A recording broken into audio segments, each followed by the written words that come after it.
pintu-pintu ke-9.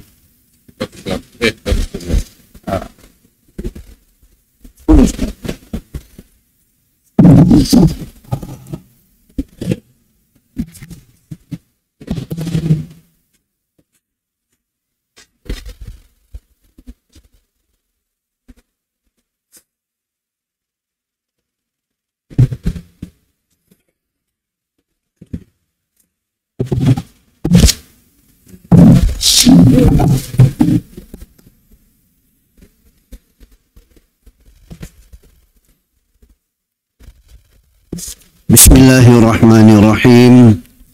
Assalamualaikum warahmatullahi wabarakatuh. Alhamdulillahi rabbil alamin.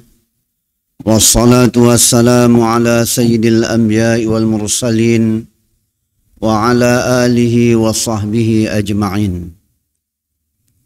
Amsayna ala fitratil Islam wa kalimatil ikhlas wa ala dini nabiyyina Muhammadin sallallahu alaihi wasallam wa ala millati abina Ibrahim hanifa wa ma kana minal musyrikin. Alhamdulillah, kita mensyukur pada Allah Subhanahu wa taala, dengan izinnya sama-sama dapat kita menunaikan kewajiban yang telah Allah fardukan kepada kita, dapat menunaikan salat subuh berjamaah dan seterusnya berada dalam majlis ilmu. Mudah-mudahan bermanfaat kepada kita untuk dunia kita dan untuk akhirat kita.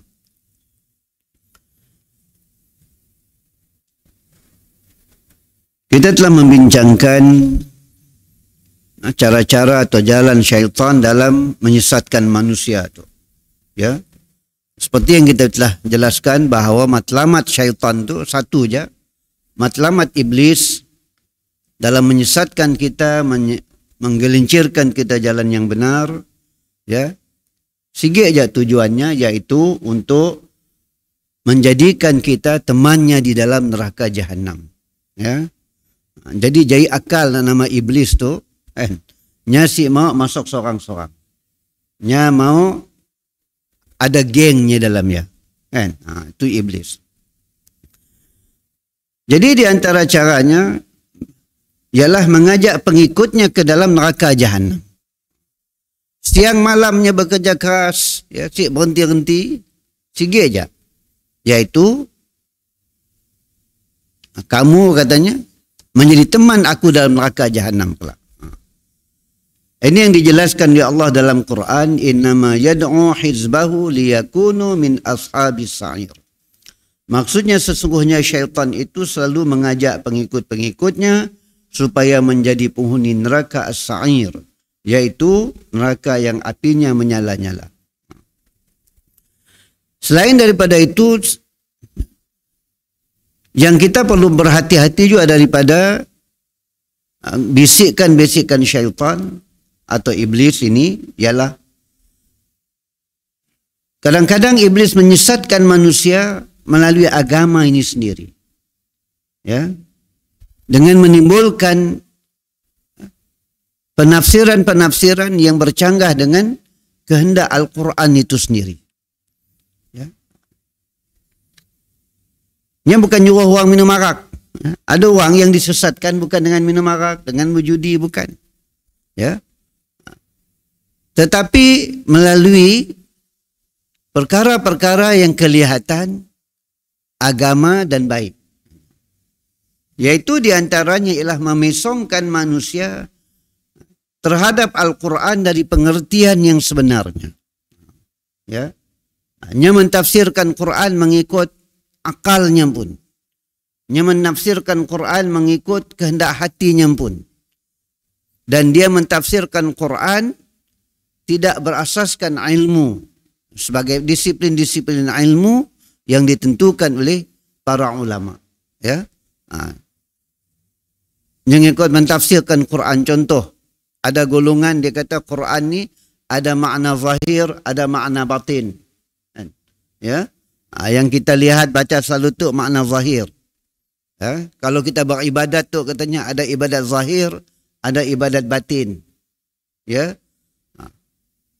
Kalau kita lihat macam bagus kan, tapi hakikatnya menyimpang. Ya. Sebab itu kita lihat dalam Islam, para ulama Islam telah meletakkan disiplin dalam mentafsirkan Quran. Kalau nak jadi mufassir itu pertama, dia mestilah orang yang menguasai bahasa Arab dan ilmu bahasa Arab. Ya, bukan pandai kelakar Arab aja, kan? Kita tu pandai juga, tapi Arab ganda dua. Arab. Ya, asyik jadi Arab benar, jadi Arab aja kan. Okey. Ya. Mesti menguasai disiplin ilmu bahasa Arab itu sendiri. Ya, kita kelakar pun siapa nak pandai, kan? Pada lagi nak menguasai bahasa Arab. Ya. Sebab itu dia tidak boleh ditafsirkan dengan terjemahan bahasa Melayu. Ya, sebab terjemahan bahasa Melayu tu kadang-kadang si berapa cun. Kita cuma agak-agak anggar-anggar, kan? Ya. Jadi menguasai bahasa Arab itu sendiri, segi nahunya dan sebagainya. Sebabnya kalau kita lihat dalam Quran, ya, kita nak siap berbaris pun kita siap pandai macam. Cuba beri ayat Quran siap berbaris. Kita boleh nyebut huruf, tapi apa bunyi sebenarnya saya tahu. Contohnya ejaan alif lam bara. Kan? Mesti letak baris. Kita boleh bunyi macam-macam. Albur, albar, albir. Kan? Ejaan sama tapi baris tengah yang letak beza.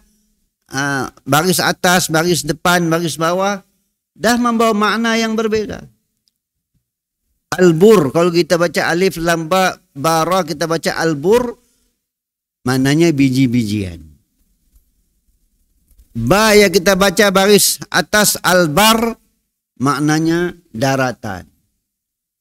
Kita baca baris bawah albir, albirru jadi kebaikan. Ejanya sama. Ya. Kadang-kadang kita baca baris salah pun, hu dengan ha ujungnya pun boleh memberi makna yang berbeza. Innama yakhsyallaha min ibadihil ulama. Yang takut kepada Allah adalah para ulama. Kita baca innama yakhsyallaha. Kan? Tapi kalau kita baca innama yakhsyallahu, mana lain. Bukan Allah bukan ulama takut dengan Allah. Allah takut dengan ulama. Tanggal kita beza maknanya. Kan? Ya. Kita nak madah harimau takut, saya takut dengan harimau, tapi salah baca harimau takut dengan saya. Kan? Okey.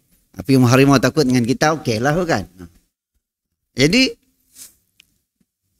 menguasai bahasa Arab dan ilmu-ilmu yang berkaitan dengan bahasa Arab. Sebab Al-Quran itu diturunkan di dalam bahasa Arab. Begitu juga dengan ilmu ulumul Quran. Berkaitan dengan ulum Al-Quran. Tahu nasikh mansuh, ni ayat telah dinansahkan. Tahu ayat makiyah, madaniyah dan lain-lain. Ya, dan menguasai ilmu hadis, ya, karena ayat Quran ada kaitan dengan hadis. Sebab itulah dalam mentafsirkan Al-Quran kita lihat para ulama ada metodologinya. Quran dengan Quran, artinya ayat Quran mentafsirkan ayat Quran. Ada ayat, satu ayat ditafsirkan oleh ayat yang lain. Mentafsirkan Quran dengan hadis, ya. Ini diantara cara mentafsirkan Quran. Kalau jadi ikut terjemahan, ya yang akhirnya menyimpang. Ada orang sembahyang Jumaat. Sebabnya dalam Quran isi ada ayat nyuruh sembahyang Jumaat. Yang ada ayat, ya ayyuhallazina amanu, wahai orang-orang yang beriman, apabila disuruh kamu untuk sembahyang Jumaat, ya, fas'au ila zikrillah, katanya. Maka hendaklah kamu bersegera mengingati Allah. Yang ada nyuruh sembahyang sia, katanya. Babnya baca terjemahan tadi, fas'au ila zikrillahi wa dzarul bai', maka bersegeralah dalam mengingati Allah dan tinggalkan jual beli. Jadinya madah dalam ayat, ya, Allah nyuruh pada hari Jumaat, apabila disuruh kepada kamu pada hari Jumaat, azan hari Jumaat ya tadi, fas'au ila zikrillah, maka bersegeralah mengingati Allah. Lalu sembahyang Jumaat. Ya, ada tu, kan? Ada jumpa orang macam tu. Ya, kena etuknya si sembahyang jemaat. Kena si sembahyang jemaat. Dalam Quran ni ada jauh sembahyang jemaat katanya.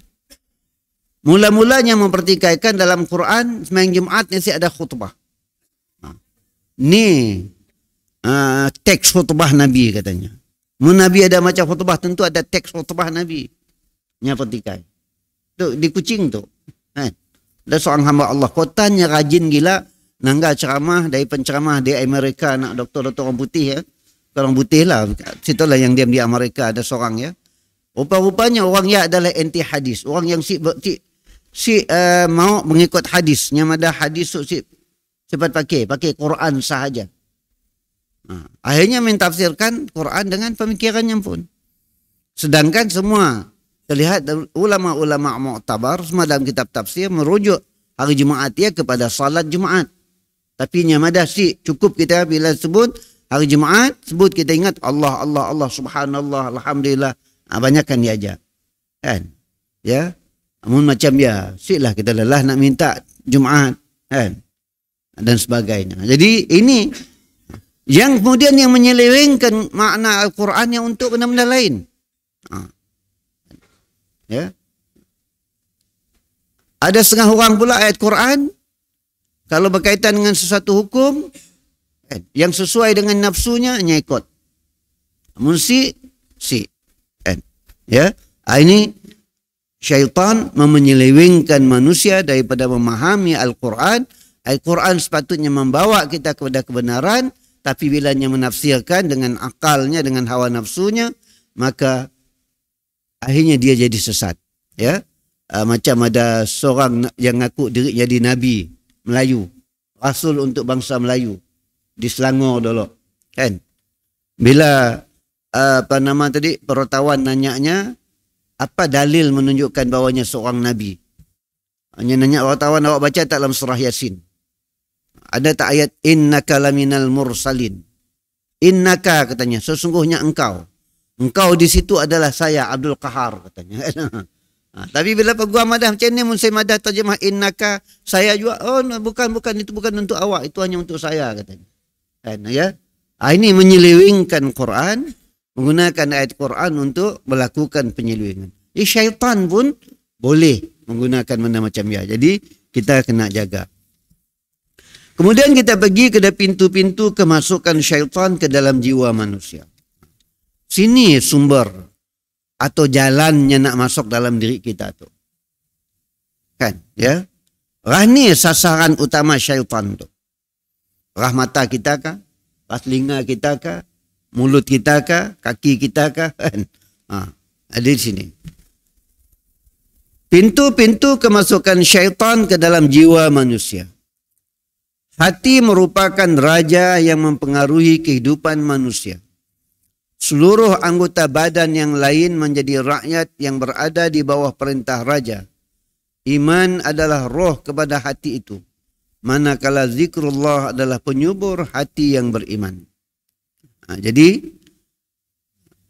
yang menjadi sasaran utama syaitan, iblis, ialah hati manusia tu. Hati kita tu. Disianya pergi. Kan? Ya.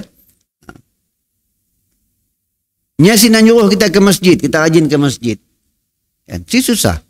Kan? Suruhnya kita kecil hati sama diri kita pun. Si mau ke masjid lagi lepas ya. Kan? Ni kita lama si nampak ke masjid. Malas nak ke masjid ya. Orang nanya, ni fulan bin fulan tu si ke masjid. Nya kecil hati. Dia tengah kelakar-kelakar, bertengkar-tengkar apakah. Nah, kalau musim pilihan raya, hal calon kah, kan? Ya, kecil hati, halus itu ke masjidnya. Ya, jadi hati jadi sasaran. Kan? Okey. Jadi katanya iman adalah roh kepada hati, iman tu. Sebab itu dalam hadis kan Nabi menyebut dalam hadis, ya, dalam diri manusia itu ada seketul daging, apabila dia baik, maka baiklah seluruhnya. Ya. Tangan kita akan jadi baik, kaki kita akan mengarahkan baik, pandangan kita akan mengarah pandangan yang baik kalau hati itu baik. Yaitu hati yang dikuasai oleh iman, yang menghidupkan, yang menjadi roh kepada hati itu ialah iman. Maka hati itu akan jadi baik. Tapi Nabi kata bila dia rosak, maka rosaklah seluruhnya. Apa dia? Yaitu hati. Setiap raja mempunyai kotanya yang kukuh. Kota tersebut dikelilingi oleh pengawal-pengawal yang gagah perkasa. Musuh-musuh sukar untuk menembusi kota tersebut kecuali melalui pintu-pintu terbuka dan tidak dikawal dengan rapi. Jadi katanya negeri kita tu biasanya ada kota-kota yang menjadi pengawalnya. Artinya benteng untuk menghalangi musuh masuk. Jadi hati kita pun sama juga. Dalam diri kita pun tu hati kita kalau tidak dijaga, tidak dikawal, tidak diberi perhatian, maka dia menjadi, kita akan memberi ruang kepada syaitan untuk masuk dan menguasai hati kita.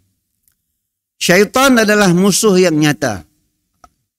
Ini yang dijelaskan oleh Allah dalam Quran.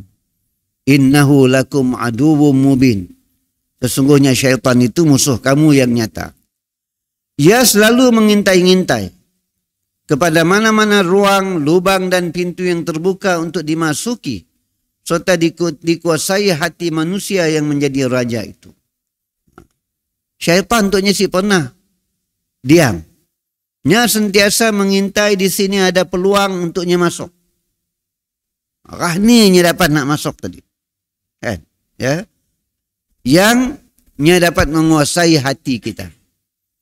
Ya, saya kata tadi contoh, mun kita cakap mun zaman pilihan raya nya kan menggunakan ya hal calon untuk contohnya untuk kita nak bertengkar, akhirnya kecil hati, merajuk, kecil hati dengan kawan, rasa hati dengan kawan, kan? Akhirnya si ke masjid. Si susahnya nak menghalang kita ke masjid. Si perlunya nahan kaki kita, kan? Ya. Kadang kecil hati dengan ustaz ngajar, ada juga. Ustaz ngajar cara umum mestinya tahu tentang jemaah, tapi ada jemaah kadang merasa, oh ustaz tu nganuk saya katanya. Kan? Oh merajuk semua lagi datang. Kan? Ada juga, kan? Ya. Jadi syaitan akan datang kepada hati kita. Apa yang dimaksudkan dengan kerosakan pintu-pintu itu ialah hati yang mempunyai sifat-sifat tercela yang terdapat di dalam diri manusia. Itulah yang akan menjadi lubang-lubang kepada pintu yang boleh dimasuki syaitan ke dalam hati manusia. Manakala apa yang dimaksudkan dengan pengawal ialah zikrullah yang sering dialunkan. Jadi hati kita caranya ialah dengan membanyakkan zikrullah. Dan ingat kepada Allah subhanahu wa ta'ala. Jadi syaitan yang masuk melalui hati kita. Bukan saja orang awam, termasuk para ulama, ustaz-ustaz, para pendakwah. Yang masuk melalui hati. Kan? Ya? Melalui hati. Melalui contohnya hati kita tidak ikhlas. Kan? Hati kita tidak ikhlas. Syaitan akan menggunakan ketidakikhlasan tadi, riak ya tadi, untuk membawa kita kepada yang lain-lain lagi. Kan? Contohnya kalau para pendakwah, kalau pendengar kuliahnya sikit, oh si mau pergi masjid tu, si rami orang katanya kan. Yang mau cari tempat ni yang rami je. Syaitan menggunakan dalam ya, bukan hanya sekadar untuk satu kesalahan tadi, riak itu sendiri menghalangkan pahala, tetapi dia akan membawa kita kepada benda-benda lain. Membawa kita kepada perkara-perkara lain yang akhirnya menyebabkan kita tidak melakukan kerja-kerja dakwah contohnya. Memilih-milih. Kan?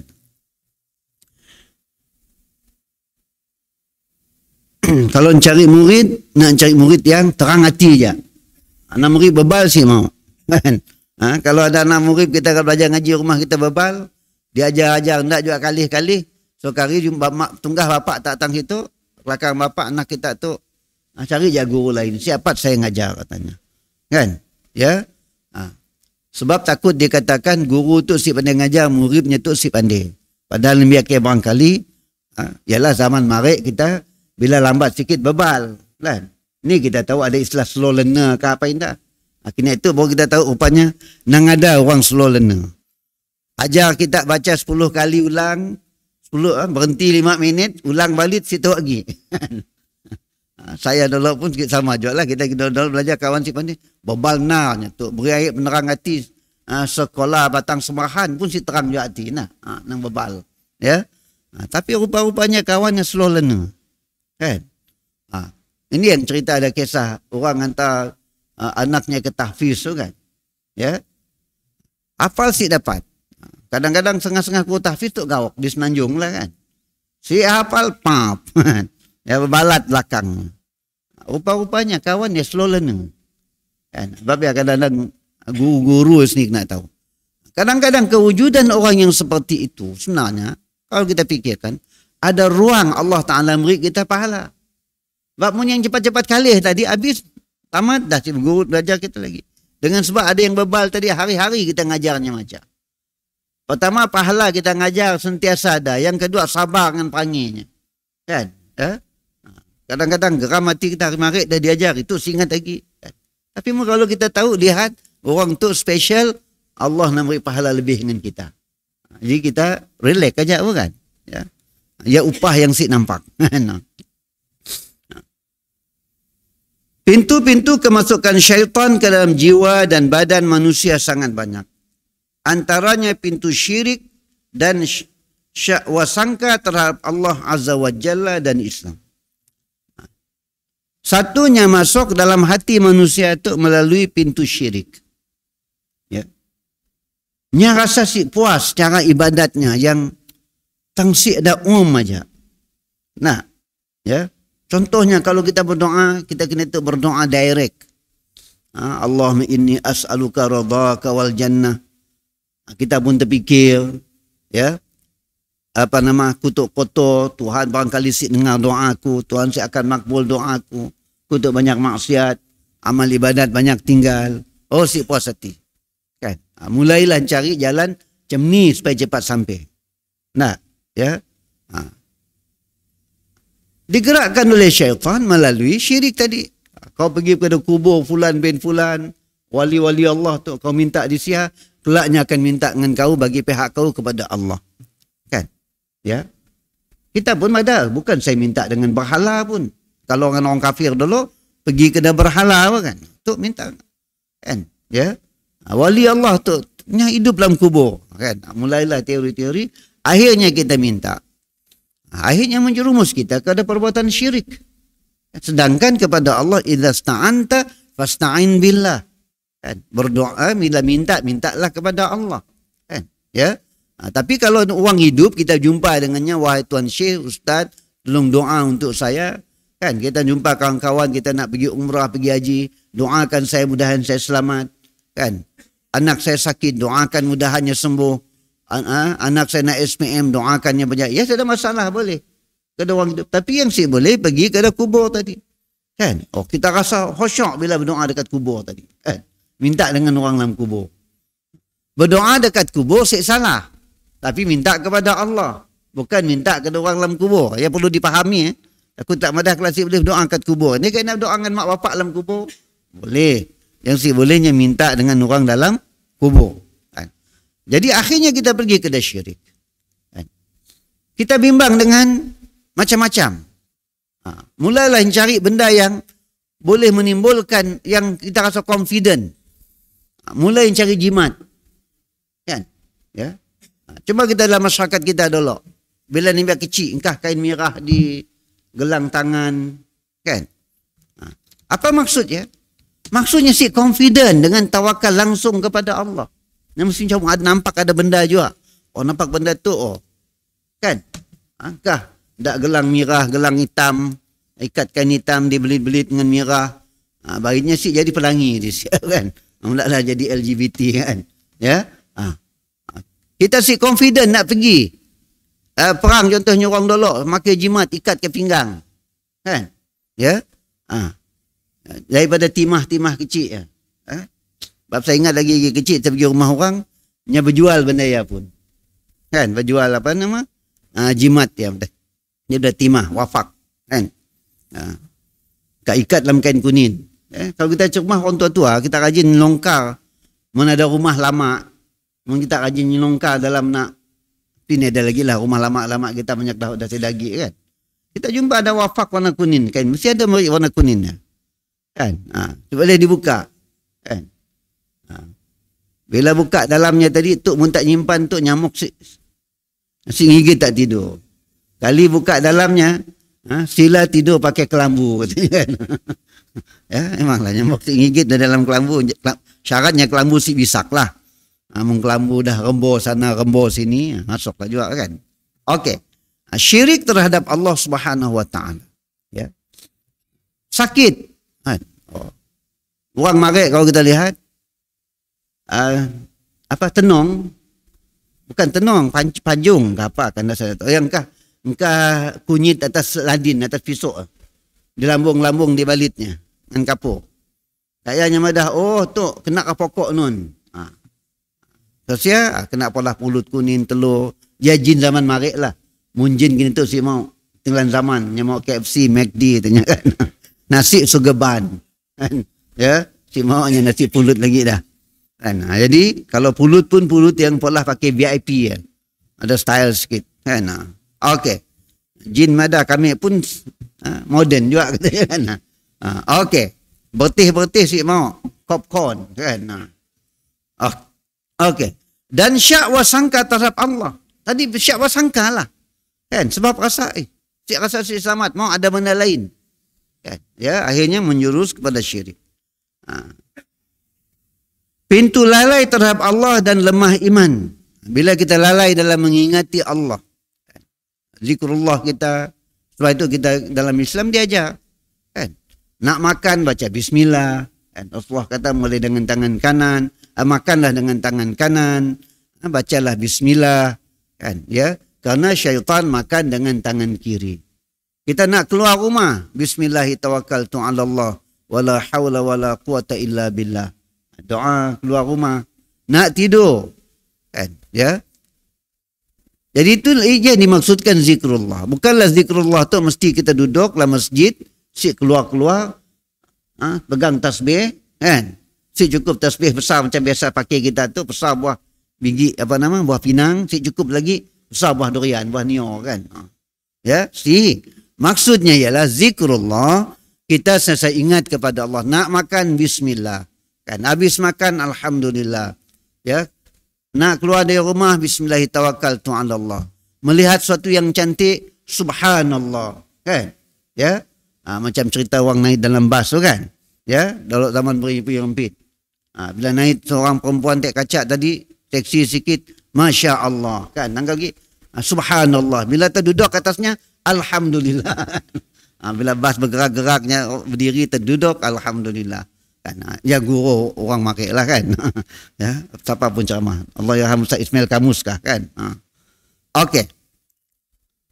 Jadi, lalai. Kita si ingat kepada Allah. Bila kita ingat kepada Allah, artinya dalam aktiviti harian kita, dia akan menjadi benteng pertahanan dalam menghadapi tipu daya syaitan. Pintu takabur serta sombong diri, serta suka merendah-rendahkan orang lain. Bila seseorang itu dalam dirinya sifat takabur, sombong, maka dia akan menjadi medan, menjadi ruang kepada syaitan untuk menguasai dirinya. Sehingga dia merasakan dirinya lebih bagus dari orang lain, dirinya lebih baik dari orang lain. Kalau dia bagi pandangan, pandangannya lebih betul dari orang lain. Kan? Ya. Pintu hawa nafsu, hasad, dengki dan dendam kesumat. Bila ada hasad, dengki, bila ada dendam, dia akan dijadikan ruang kepada syaitan untuk meneruskan, merosakkan kita. Ya. Sebab bila kita dendam, orang dendam tu nyasik berhenti dengan dendam aja. Nya akan diiringi dengan tindakan-tindakan. Kan? Ya. Orang yang hasad dengki tadi, bagi aja dengki dengan orang. Iblisnya dengki dengan Adam alaihissalam. Ada yang berhenti setakat aja. Yang permusuhannya dengan kita sampai hari itu berusaha menyesatkan kita dari jalan Allah karena dengki dan dendamnya dengan Adam alaihissalam. Ya. Pintu lemah tubuh badan dan jiwa disebabkan sakit dan cedera. Kadang-kadang time kita, jiwa kita lemah. Ya. Time kita down. Stres, ya, kita bermasalah, sakit, sesuatu yang menghalang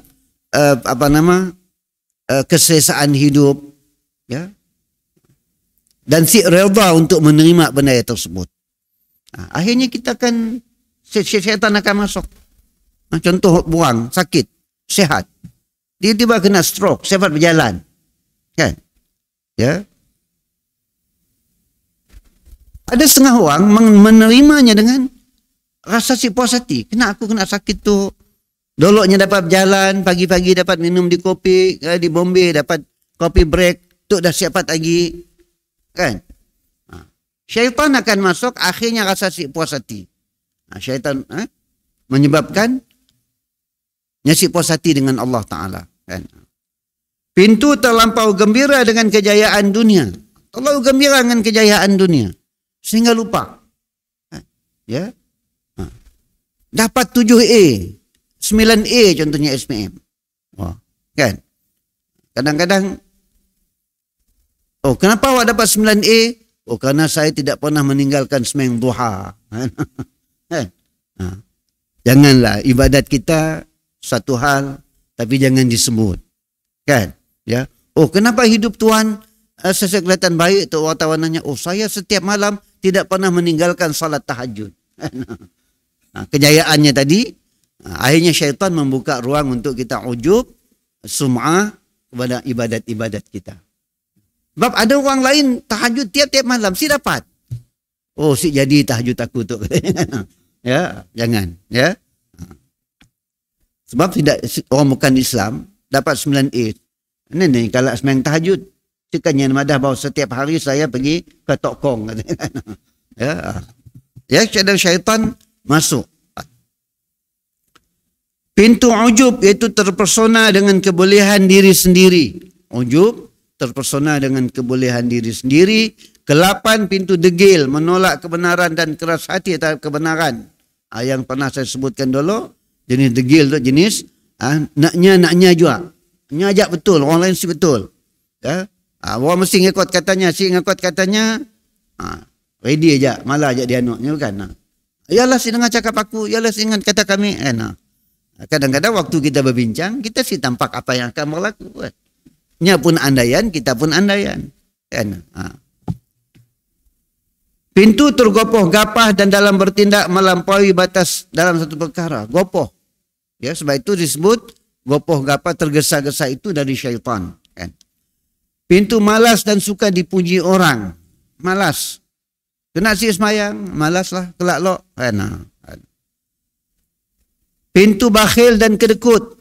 Melalui sifat bakhil ya, menghalang seseorang untuk melakukan sedekah yang akhirnya bekalannya untuk ke akhirat, mesti ada, ataupun dia tidak mengeluarkan zakat. Pintu sum'ah, riak, bodoh dan jahil, sum'ah. Suka memperdengarkan ibadatnya kepada orang lain. Dia suka cerita ibadatnya dengan orang lain. Saya, Munsi baca La ilaha illallah 1000 kali sebelum tidur, saya akan tidur. Dia suka cerita. Sum'ah. Atau dia suka dengar apa pada orang tentang saya. Saya pun penyakit juga. Kadang-kadang ada orang ceramah kan. Kan yang ceramahnya nanya, apa komen orang yang ceramah saya? Kan? Namun ada orang kritik, kita tu orang setuju dengan kita. Dia suka kan. Jangan, biarlah. Si perlu nak dengar.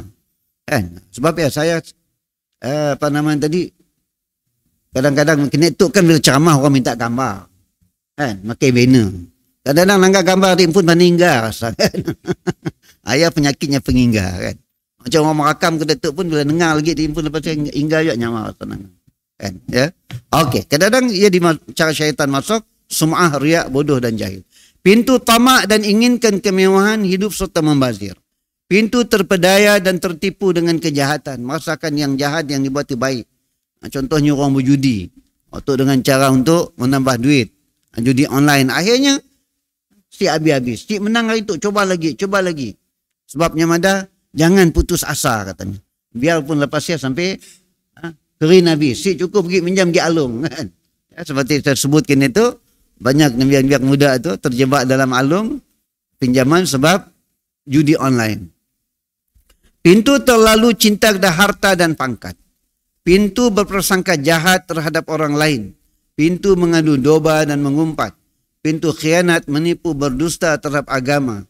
Dan yang ke-20, pintu terhaka kepada Allah, Rasulnya dan terhadap para pemimpin Islam. Jadi ajalah untuk pagi itu, mudah-mudahan bermanfaat kepada kita dan mudah-mudahan kita sentiasa dipelihara oleh Allah Subhanahu wa taala daripada tipu daya syaitan. Wassallallahu ala Muhammad wa ala alihi wa sahbihi ajma'in. Assalamualaikum warahmatullahi wabarakatuh.